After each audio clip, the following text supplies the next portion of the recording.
지난주에 65주년을 맞이하는 6.25 기념 행사가 있었습니다. 다시는 이 땅에 전쟁이 있으면은 안 되겠습니다. 여러분 계속 위에서 기도해 주시길 부탁하고요. 그래서 우리 교회에서는 오늘 6.25를 기억하자라는 취지의 사진전이 진행 중입니다. 올라가다가 보시면 아시겠지만 한국 전쟁은 정말 말도 되지 않을 정도로 정말 비참한 전쟁이었습니다. 지금도 사실은 전쟁이 끝난 것이 아니라 휴전 상태죠. 언제든지 전쟁이 일어나려면 일어날 수 있는 상황입니다. 공산주의라는 게 도대체 뭔지, 뭐 그렇게 대단한 거라고 그걸 이루어 보겠다고 총과 칼로 동족들을 죽이기까지 하는지 전 잘 이해가 되질 않아요. 공산주의가 뭐 그렇게 멋진 거라고 그걸 이루기 위해서 지금 그림에서 보시는 것 같은 수많은 고아들을 만들어내냔 말이죠. 저희 장인 어른께서는 여러분 아시겠지만 형제들이 좀 많이 있습니다. 동생들이죠. 그리고 또 그 동생들은 다 잘 살고 계셔요. 그래서 제 아내가 종종 자기의 그 작은 아버지에 대해서 이야기를 한다든지 혹은 사촌 형제들에 대해서 이야기를 한다든지 그러면 제가 부러울 때가 있습니다. 왜냐하면 저는 친척이 없어요. 저희 아버지는 워낙에 북한에서 사시던 분이셨고 홀로 이렇게 남한으로 도망 나오셨습니다. 단 한 분 고모가 계셨는데 고모도 좀 젊어서 그 남편을 잃으시는 바람에 뭐 자녀가 그렇게 많지가 않습니다. 적어도 저희 아버지에게는 6명의 형님들이 있었으니까 6명의 큰 아버지가 저에게 있었을 텐데 이 한국 전쟁 이후로 그냥 완전히 소식이 끊겨져서 저는 그분들을 본 적도 없고요. 또 그분이 6명의 큰아버지면은 그들에게서 한 10명 이상의 사촌 형제들이 있을 텐데 본 적도 없고요. 10명 이상의 사촌 형제들이 있었으면은 20명 정도의 그 오촌 조카들이 있을 텐데 뭐 이름도 모르고 아무것도 모릅니다. 이제 얼마 지나지 않아서 통일이 되면은 제가 가지고 있는 꿈들 가운데 하나는 제 사촌들을 만나고 싶어요. 오촌 조카들을 만나서 아이스크림도 사주고 그러고 싶어요. 여러분, 이 공산주의가 이런 걸 만들어 놨어요. 그런데 이 못돼 먹은 공산주의가 입버릇처럼 사용하는 구호가 있습니다. 노동자, 농민 해방, 지상낙원 건설. 나쁜 이야기 전혀 아니에요. 그런데 이것을 건설하겠다라고 하는 사람들이 행한 여러 가지 일들은 정말 어마어마하게 나쁜 일들이었습니다. 이 사람들이 가난하게 사는 것은 다 자본가와 권력가들이 착취를 해서 그렇다. 그러니까 가난한 사람들이 행복해지기 위해서는 자본가와 권력가들을 다 죽여버리면 된다. 이것이 그들의 논리였어요. 그래서 김일성이 공산주의를 한반도에서 한번 해보겠다고 6.25 전쟁을 일으켰죠.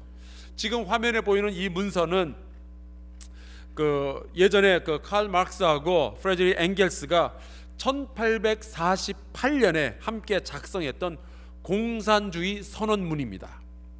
여기에 그 유명한 문장이 들어있어요.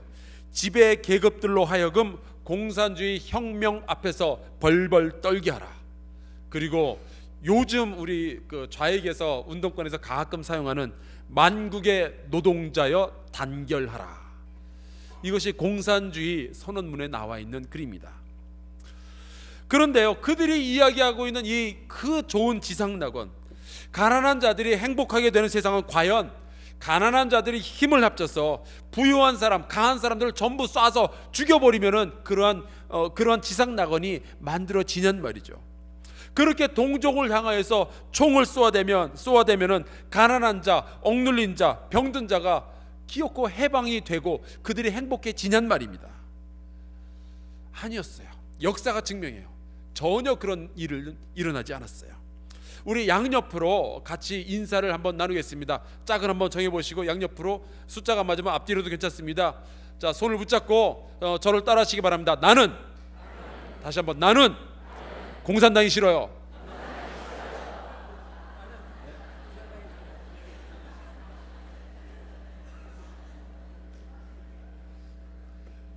그 공산주의가 한 일 하나도 없어요. 오히려 인류 역사에 상처만 남겨놨죠. 그런데 이 공산주의가 꿈꾸었던 그 지상낙원, 가난한 자들이 행복하게 살 수 있는 그 세상, 그건 사실 수천 년 전에 성경에서 이미 말하고 있는 세상이었습니다. 공산주의는 뭔가 오해를 했어요. 그것을 이루려면은 모든 강한 자들을 없애버려야 된다라고 생각을 했는데, 성경은 전혀 그런 식으로 이야기하고 있지 않아요. 같은 꿈을 꾸고 있지만 방식이 완전히 다릅니다. 이사야서 11장에 보면은 이런 말씀이 나옵니다. 그때에 이리가 어린 양과 함께 살며 표범이 어린 염소와 함께 누우며 송아지와 어린 사자와 살진 짐승이 함께 있어 어린아이에게 끌리며. 이것이 어떻게 가능한가? 내 거룩한 산 모든 곳에서 해됨도 없고 상함도 없을 것이니, 왜냐하면 이는 물이 바다를 덮음같이 여호와를 아는 지식이 세상에 충만할 것임이니라. 바로 이 세상을 성경이 꿈꾸고 있고요, 선지자들이 꿈꾸어 왔고요, 예수께서 이 세상을 이루기 위해서 오셨고요, 제자들이 이 세상을 이루기 위해서 끊임없이 예수님의 가르침을 우리에게 전했던 거예요. 우리는 이러한 평화와 사랑, 강한 자와 약한 자들이 함께 더불어서 살 수 있는 그 세상을 이 땅에서 이루어진 하나님의 나라라고 부르죠. 근데 여기 이사야서에 나오는 말씀은 뭐 사자 나오고 어린 양 나오고 막 그러니까, 그러면 하나님의 나라가 이루어지면은 그것은 동물의 왕국이 되는 거 아니냐? 아닙니다. 여기에 나오는 이 짐승들은 사람들을 어떤 성향이나 그들의 지위를 가리키고 있죠. 어떤 사람은 가만히 보면은 일이랑 비슷할 수가 있습니다. 막 떼로 몰려다니면서 다른 사람을 해코지할 수 있는 사람들. 또 어떤 사람은 표범과 같습니다. 멋지고 날쌔고 날씬하지만 다른 사람들을 해칠 수 있는 거예요. 사자는 초원의 왕이죠. 권력을 쥐고 있는 사람들을 사자라고 표현할 수 있습니다. 그런가 하면 어떤 사람들은 말씀 속에 이 어린 양이나 염소와 같은 사람들이 있죠. 약하고 느리고 지식이 부족하고, 그래서 사회적 약자로서 피해자로서 살아가기가 일쑤입니다. 여러분 생각에 저는 어떤 짐승에 비유할 수 있을까요? 양, 사슴은 안 나왔어요. 일부에서는 표범도 나왔습니다. 제가 스스로 생각을 해봤는데, 저는 일이라고 불리긴 좀 그렇죠. 그거보다는 좀 점잖은 것 같고, 표범이라고 불리기에는 좀 느린 것 같고요, 사자라고 불리기에는 좀 카리스마가 딸리는 것 같아요. 양이나 염소나 송아지 그쪽 계열을 생각을 해봤는데 그거는 아닌 것 같고, 근데 여기에 저랑 딱 어울리는 짐승이 하나 있더라고요. 여기 보면 살진 짐승이라는 게 나와요. 근데 여러분 보니까 제가 외롭지 않다는 것을 제가 알겠습니다. 자, 그러면은 이러한 짐승들로 표현된 여러 가지 다양한 계층의 사람들, 가난한 자와 부한 자와 강력한 자와 약한 자들이 어떻게 어울려서 함께 행복하게 살아가는 나라를 만들 수 있을까요? 만약에 이사야서 11장의 말씀, 이사야서 11장에 나오는 그러한 나라를 공산주의가 표현을 한다면 이런 식으로 얘기할 거예요. 어린 양과 어린 염소와 송아지가 일치 단결해서 이리와 표범과 사자를 모두 다 죽여버리면은 그제서야 평화로운 세상이 올 것이다. 이게 공산주의의 논리죠. 그래서 러시아의 볼셰비키 혁명이 나타났고요, 중국의 문화 대혁명이 나타났고요, 한국에서는 6.25 한국 전쟁이 일어난 겁니다. 근데 성경은 완전히 다른 이야기를 하고 있어요. 하나님께서 원하시는 세상, 이리와 표범과 사자와 어린 양과 염소와 송아지가 어울려서 평화롭게 사는 그 세상은 이 강력한 짐승들, 사나운 짐승들을 전부 제거할 때 이루어지는 것이 아니라 이리와 표범과 사자가 하나님의 말씀으로 변화되어서 여호와를 아는 지식이 그들 가운데 충만하게 되었을 때에 이 세상이 이 땅 가운데서 이루어진다. 이것이 이사야서가 예언하고 있는 바로 그 말씀이에요. 여러분, 이 세상 가운데 부유한 사람은요 항상 부유하고요, 가난한 사람은 여전히 존재할 수 있어요. 권력을 가진 사람들은 여전히 권력을 가지고 있고요, 약한 사람은 여전히 약합니다. 그러나 물이 바다를 덮음같이 여호와를 아는 지식이 온 세상에 충만하게 될 때, 여호와를 아는 지식이 나의 삶에 나의 인생을 움직이는 이 힘과 방향이 되었을 때 자본가와 노동자가, 사회적 강자가 약자가 서로에게 적이 아니라 동지로서 사랑하는 관계로서 서로가 서로를 돕고 축복해주는 형제와 자매가 되는 거예요. 그것이 이 성경이 꿈꾸고 있는 세상입니다. 바로 그 이야기가 오늘 우리 함께 읽은 이 룻기서 2장에 아주 수채화처럼 그려져 있습니다. 유대인들은 맥주절이 되면은 맥주 감사의 예물을 하나님께 드리고 제사를 올려 드리지만 또 하나 중요하게 하는 일이 있는데 바로 가정에 모여가지고 함께 이 룻기서를 처음부터 끝까지 다 읽습니다. 그 이유는 몇 가지가 있는데, 물론 이 맥주절에 룻기서를 읽는 이유는 이 룻기서의 이야기의 배경 자체가 보리타작을 하는 그 시기이기 때문에 그래요. 표면적으로는 그래요. 하지만 이 유대인들이 룻기서를 그렇게 맥주절 때마다 읽는 이유는 이 룻기서가 맥주절의 정신을 가장 잘 표현하고 있고요, 이야기를 통해서 우리가 어떻게 살아야 하는지를 보여주고 있기 때문입니다. 이 룻기에는 룻이라는 여자와 보아스라는 남자의 이야기가 있죠. 그리고 이 두 사람의 신분 차이는 어마어마합니다. 먼저 룻을 볼까요? 룻은 모압 여자였습니다. 이방인이죠. 유대인들에게 있어서 이 모압 사람이란 한국 사람에게 있어서 일본 사람하고 좀 비슷해요. 주고 받는 것도 없는데 괜히 좀 얄밉고 가까이 하기엔 너무 먼 그런 사람. 혹은 이 모압 사람이, 이 모압 여자 룻이 먹고 살겠다고 베들레헴까지 내려왔잖아요. 바로 우리나라에 있어서는 어디 저기 구로동이나 저 성남 쪽으로 가보면은 외국인 근로자들이 얼마나 많이 있는지 모릅니다. 마치 우리에게는 이 룻은 우리에게 있어서 그 외국인 노동자와 비슷합니다. 이 외국인 노동자들은 우리와 말도 다르고요, 얼굴 생김새도 다르고 문화도 완전히 다르죠. 룻이 베들레헴에 왔을 때 모압 여자였기 때문에 문화도 다르고 언어도 다르고 생김새도 달랐을 거예요.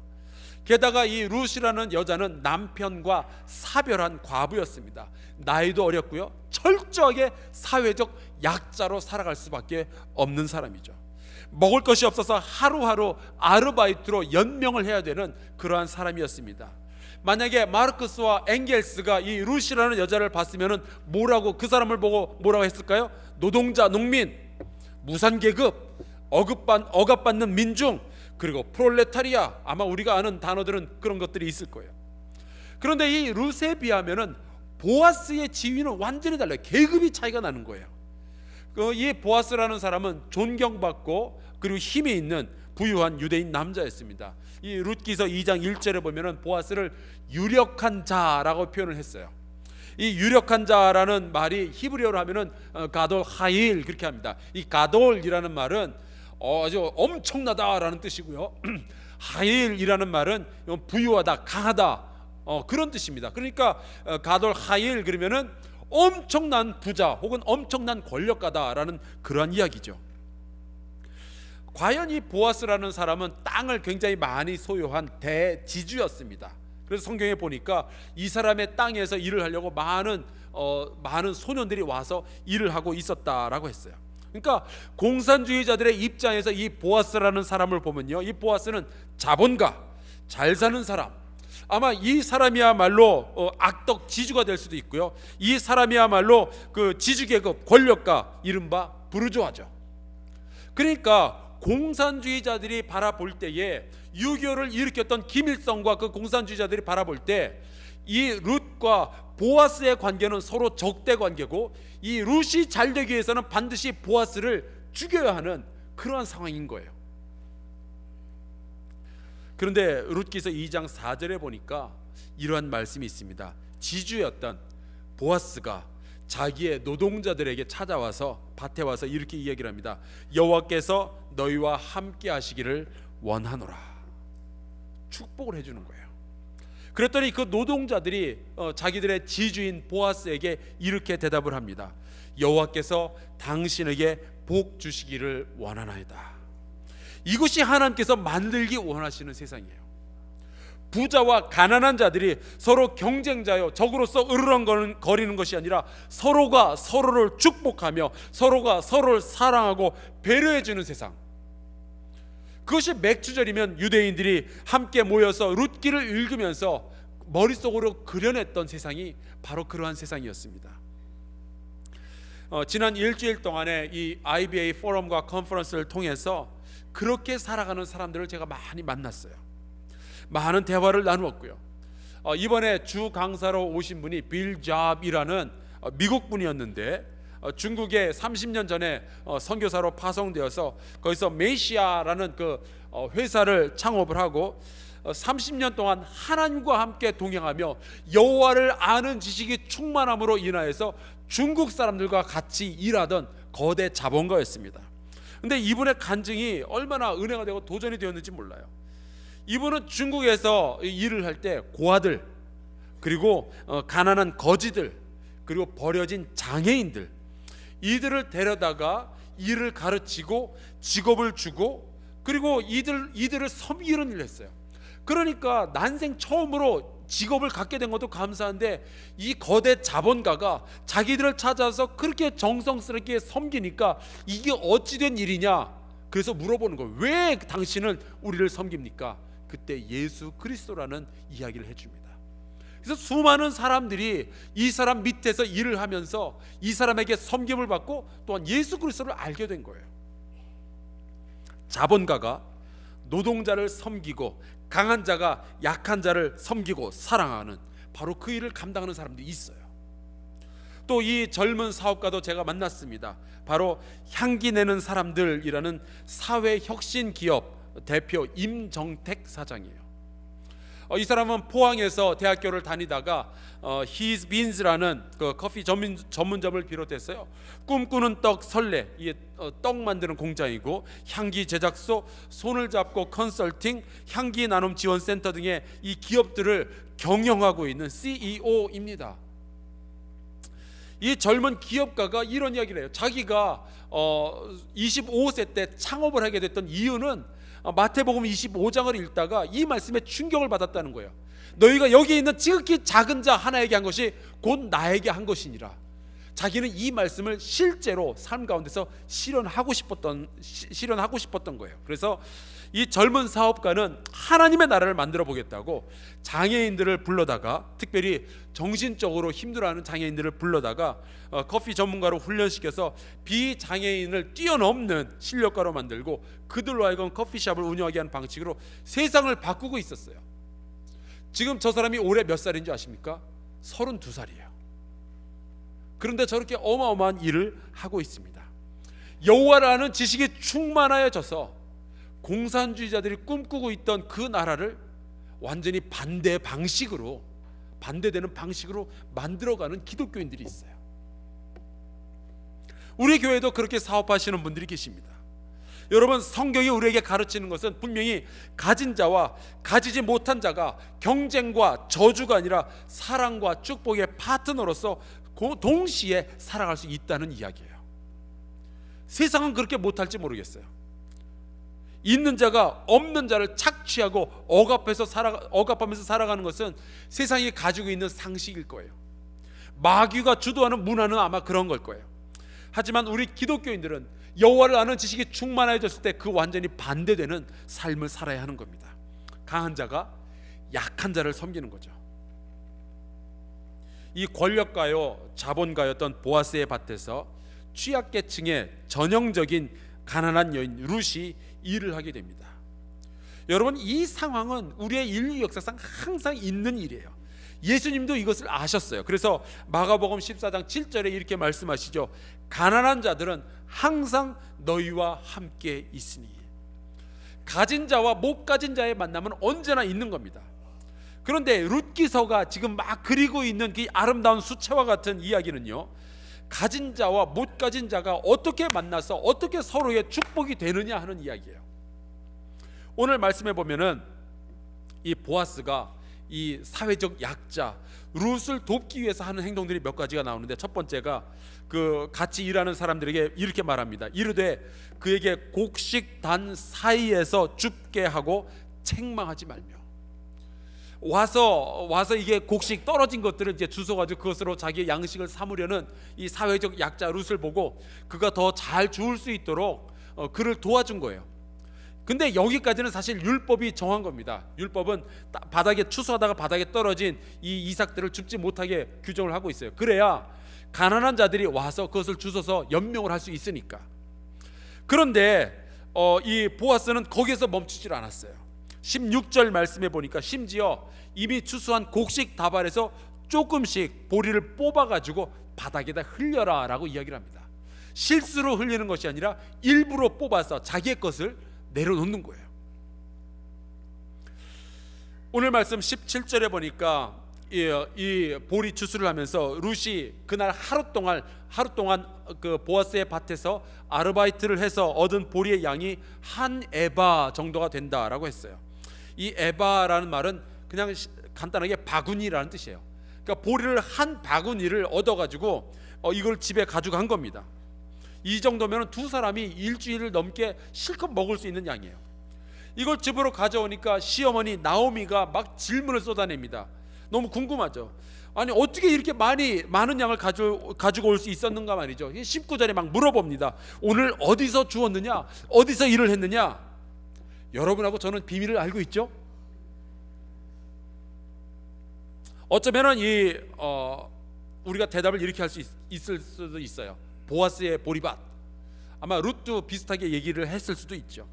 하지만요, 이 한 에바의 이 한 바구니, 한 에바의 비밀은 어떤 장소에 있지 않았어요. 사실 그것은 어떤 한 사람의 결단에 있었죠. 가진 자, 강한 자, 부유한 자가 사회적 약자를 위한 배려를 했을 때 이 한 에바가 채워질 수 있었던 겁니다.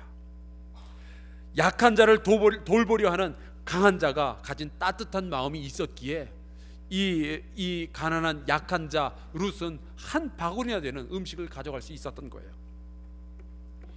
사랑하는 성도 여러분, 이 맥주절을 우리가 지키는 가장 근본적인 이유는 하나님께서 명령하셨기 때문이죠. 하나님께서 모세에게 십계명을 주시고 이어서 각종 지켜야 되는 절기에 대해서, 그리고 특별히 이스라엘의 3대 절기에 대해서 말씀을 하시는데 그 중에 하나가 이 맥주절입니다. 77절이라고 불리기도 하고 오순절이라고 불리기도 해요. 출애굽기 23장 16절에 이렇게 분명하게 말씀하셨습니다. 맥주절을 지키라. 이는 내가 수고하여 밭에 뿌린 것의 첫 열매를 거둠이니라. 이제 40년의 광야 생활을 지난 다음에 이제 가나안 땅에 들어가기 직전에 하나님께서는 모세를 통해서 다시 한번 이스라엘에게 이 말씀을 주십니다. 내 하나님 여호와 앞에 77절, 맥주절이죠. 77절을 지키되 내 하나님 여호와께서 내게 복을 주신 대로 내 힘을 헤아려 자원하는 예물을 드리고 라고 했어요. 그러니까 맥주절을 지키는 방법은 간단합니다. 첫째, 여호와께서 우리에게 복 주신 것을 헤아려 보는 거예요. 내가 어떠한 축복을 받았는지 보는 겁니다. 어쩌면 어떤 분은 내가 올해는 정말 감사할 게 없다. 이 연초부터 이것저것 사업도 꼬이고 장사도 잘 안 되고 그러더니 이제 막판에는 메르스 때문에, 요즘 장사 굉장히 안 되잖아요. 메르스 때문에 이렇게 힘든데 감사할 게 뭐가 있나 생각할지도 모르겠어요. 근데 여러분, 그것도 생각하기 나름인 거 아십니까? 얼마 전에 작년에 막 얼음물 뒤집어 쓰고 그 다음에 기부하는 그런 일들이 막 유행처럼 번진 적이 있었죠. 바로 ALS라고 불리는 루게릭 병을 앓는 환자들을 돕고 또 병을 치유할 수 있는 어떤 약품을 개발하기 위한 그 기금을 조성하려고 했던 거예요.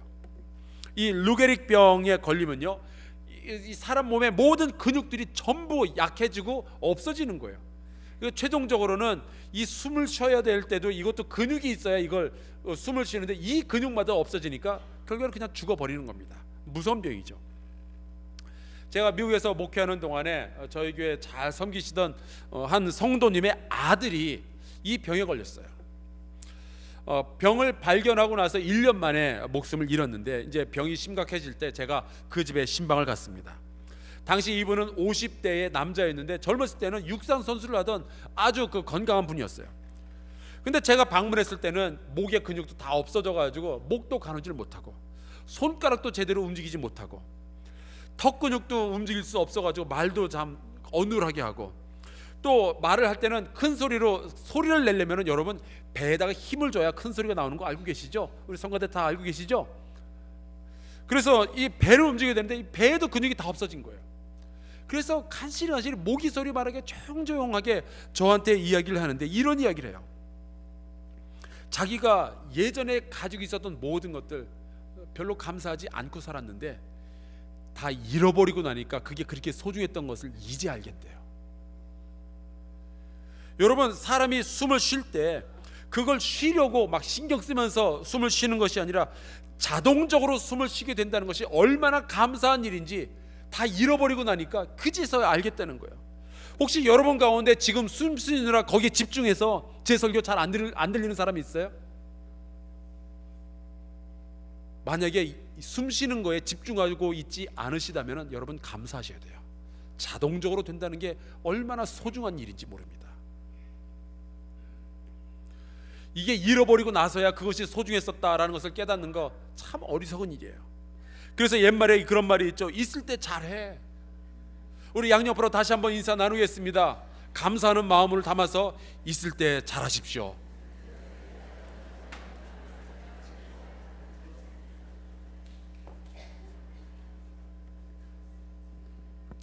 우리에게 건강이 있을 때 감사해야죠.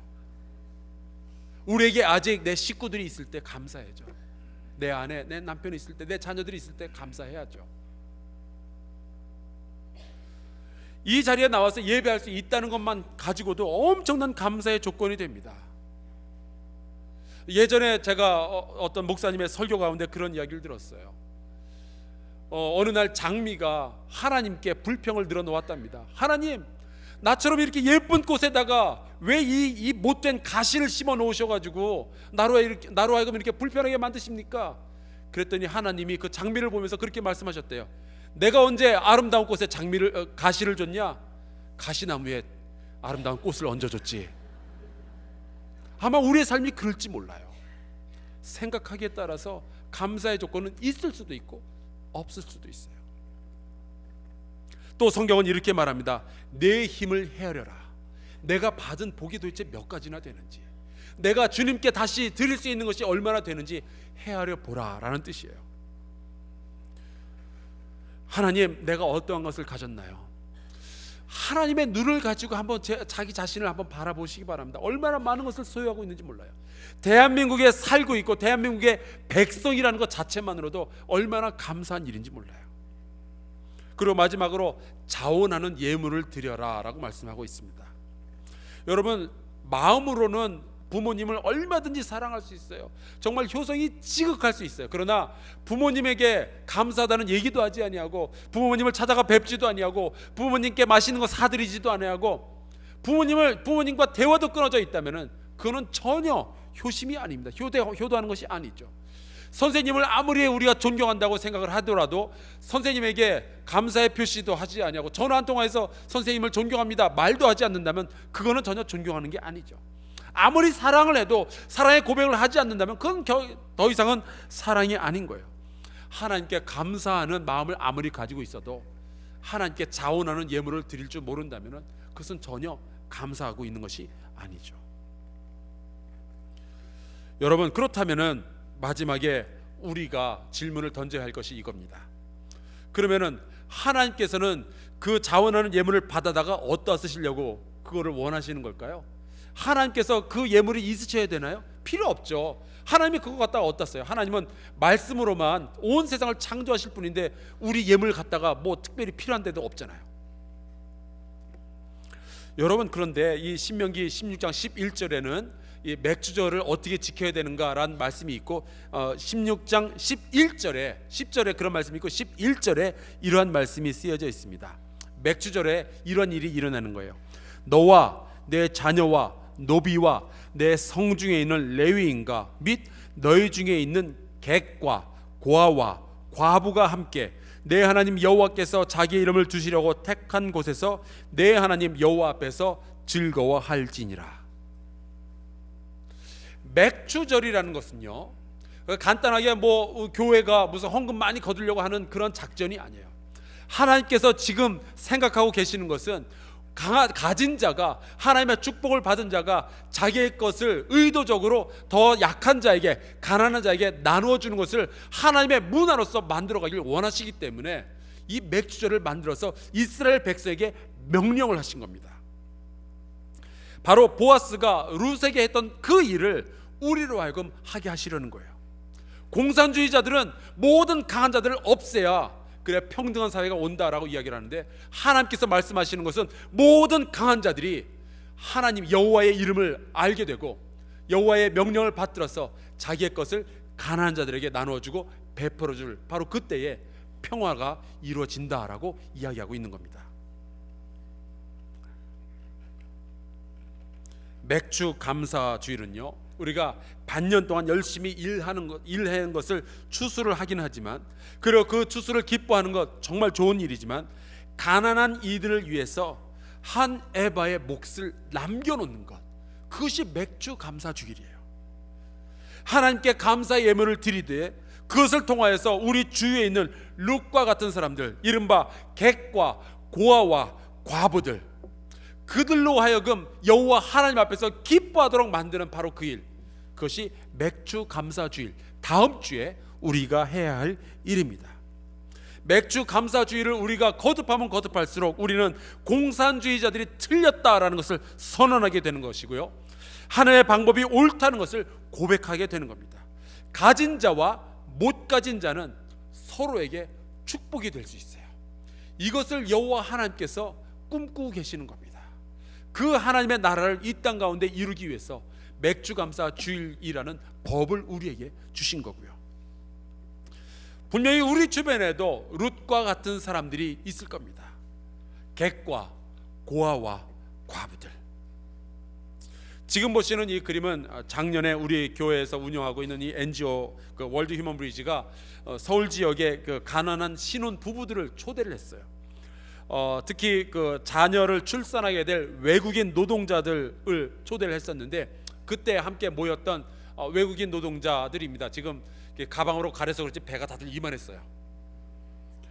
우리가 이제 모아사랑이라는 그러한 이름으로 저 행사를 했었는데, 이 가난을 피해서 베들레헴으로 흘러 들어왔던 이 모압 여자 룻과 다르지 않아요. 가난을 피해서 이 한국 땅에 들어와서 이곳에서 먹고 살겠다고 발버둥 치는 사람들이에요. 작년에 저들을 위해서 노래도 불러주고 상품도 주고, 그리고 가방을 마련해서 거기에다가 출산용품들 가득가득 채워서 한 다발 선물로 안겨주었습니다. 올해도 할 거예요. 올해는 9월 11일, 이거 외우기도 쉽죠? 911. 9월 11일 날 저 모아사랑 행사를 다시 합니다.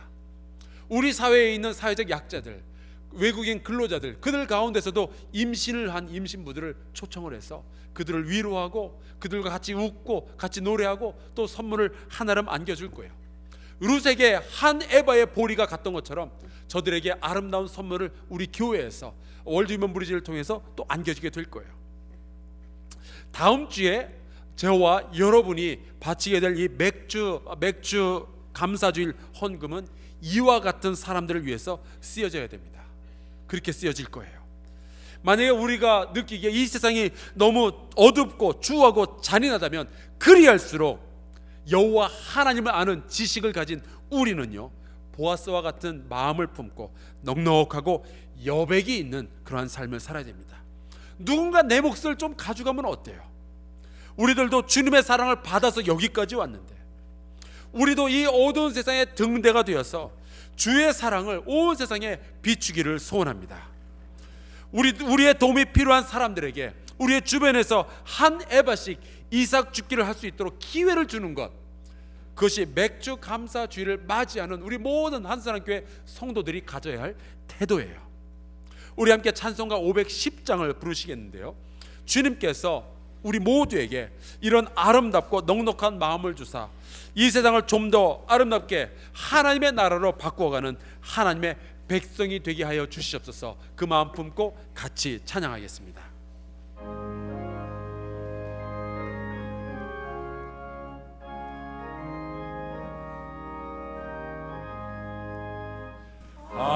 하나님의 진리 등대 길이 빛나니 우리들도 등대되어 주의 사랑 비추세.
아